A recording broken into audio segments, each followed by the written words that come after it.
Hey everybody. In this video, we get to think about some of Congress's activities that doesn't involve making laws. So after this video, you should be able to describe the investigatory powers of Congress. You can take notes on this video under the question, what power does Congress have to investigate? Now, in order to understand this question, you should know that one of Congress's responsibilities is to provide oversight. That simply means that one of Congress's jobs is to make sure that the government is acting the way that it should. Now, you probably know that the government is divided into three branches: the executive, judicial, and legislative branches. You know, all that separation of power stuff. However, you might be wondering or thought about it at some point, what about all of those government organizations that I hear about on TV, the movies, or the news? You know, organizations like the FBI, CIA, or perhaps you might be thinking of the IRS or the Environmental Protection Agency. Regardless, these are all parts of the government. They're actually part of a massive federal bureaucracy. Now, technically, much of the bureaucracy is part of the executive branch or has some connection to the executive branch because the president oversees a great deal of what happens in those departments, who's in charge of those agencies, and can direct how those parts of the government operate. Now, many of these agencies, bureaus, or commissions were actually created by Congress and then handed over or delegated to the president for the president to run.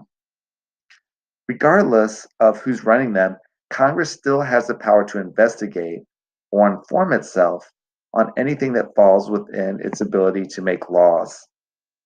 Now, you can probably guess that Congress has the authority to regulate a lot, so it can also investigate a lot.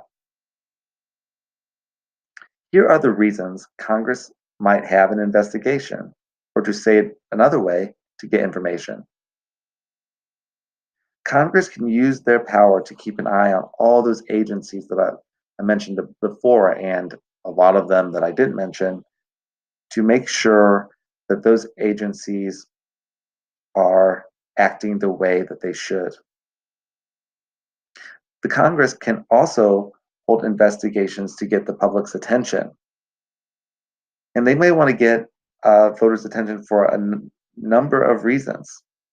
One reason might be to make sure that the public is aware of questionable or improper actions of people in the government.